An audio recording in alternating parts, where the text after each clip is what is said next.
നമസ്കാരം, news prime മലയാളത്തിലേക്ക് സ്വാഗതം. ബി.ജെ.പിയുടെ അംഗബലം വർദ്ധിച്ചു എന്ന് വലിയ ഗീർവാണമടിക്കുന്നവർ ഇതൊന്ന് കാണുക. ലോക്സഭയിൽ ബി.ജെ.പി എങ്ങനെയാണ് സീറ്റുകൾ വർദ്ധിപ്പിക്കുന്നത്?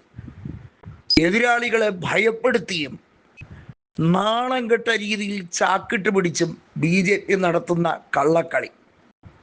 തൃണമൂലിലെ എംപിമാരെ, കല്യാൺ ബാനർജി അടക്കമുള്ള എംപിമാരെ ഭീഷണിപ്പെടുത്തി വിമത നീക്കത്തെ വലിയ തോതിൽ പ്രോത്സാഹിപ്പിച്ച് അവരെ ഒന്നും ഈ രാജ്യത്തെ തെരഞ്ഞെടുപ്പ് ചട്ടം എന്താണെന്ന് പോലും മനസ്സിലാക്കാതെ അവരെ ബി.ജെ.പിയിലേക്ക് എത്തിക്കുകയാണ്.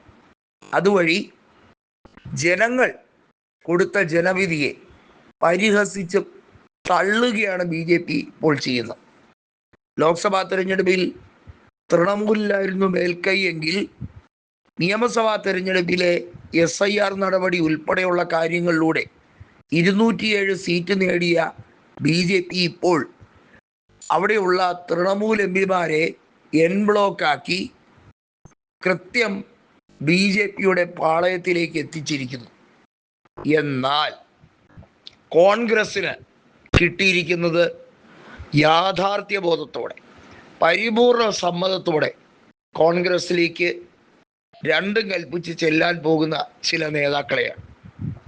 സൈനി ഘോഷ്, മഹുവ മൊയ്ത്ര തുടങ്ങിയ നേതാക്കൾ അവർ കോൺഗ്രസിനോട് ജന്മനാ തന്നെ അടുപ്പമുള്ളവരാണ്. മഹുവ മൊയ്ത്ര പഴയ കോൺഗ്രസ്സുകാരിയാണ്. യൂത്ത് കോൺഗ്രസിൻ്റെ തീപ്പൊരി പ്രാസംഗികയായിരുന്നു. അവർ തൃണമൂലിലെത്താനുണ്ടായ കാരണങ്ങളെക്കുറിച്ച് കൃത്യമായി പറഞ്ഞിട്ടുണ്ട്. അവരെത്തിയ സമയം മുതൽക്ക് ബി.ജെ.പി വേട്ടയാടിയ കഥകൾ ബംഗാളിലെ തെരുവുകൾ തോറും ഒരു വലിയ അലയടിയായി മാറിയിരുന്നു. കഴിഞ്ഞ ലോക്സഭാ തെരഞ്ഞെടുപ്പിൽ അവരെ അയോഗ്യയാക്കണം എന്ന് ബി.ജെ.പി നരേന്ദ്രമോദിയുടെയും അമിത്ഷായുടെയും ടീം നാട് നീളെ പറഞ്ഞുകൊണ്ട് നടന്നിട്ടും അവർ ജയിച്ചു കയറി. ലോക്സഭാ സ്പീക്കർ ഓം ബിർളയുടെ മുമ്പിൽ വെച്ച് തന്നെ അവർ പറഞ്ഞു, എന്നെ നിങ്ങൾ എത്രമാത്രം ഉപദ്രവിക്കാൻ ശ്രമിച്ചു, ഞാൻ അതിലൊന്നും വീണിട്ടില്ല കേട്ടോ എന്ന്.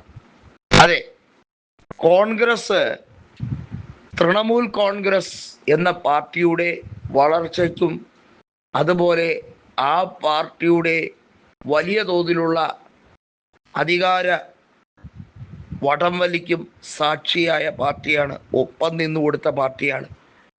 ആവശ്യം കഴിഞ്ഞപ്പോൾ കറിവേപ്പില പോലെ കോൺഗ്രസിനെ തള്ളിക്കളഞ്ഞിട്ടുമുണ്ട്.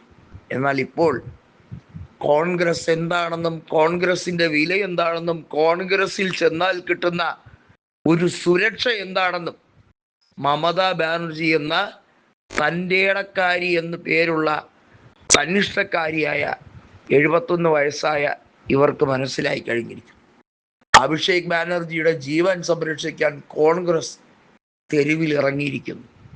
നോക്കൂ, കാലത്തിൻ്റെ കാവ്യനീതി. പക്ഷേ ബി.ജെ.പി അംഗങ്ങൾ കൂടി എന്ന് പറഞ്ഞ് വല്ലാതെ അങ്ങ് നെഗളിക്കണ്ട.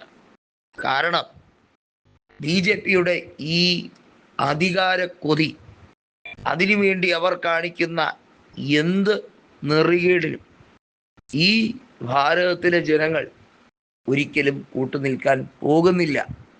താൽക്കാലിക പ്രതിഭാസത്തെ അത് ശാശ്വതമാക്കി കളയാമെന്ന അമിത്ഷായുടെ വിചാരം ഒരിക്കലും നടക്കില്ല.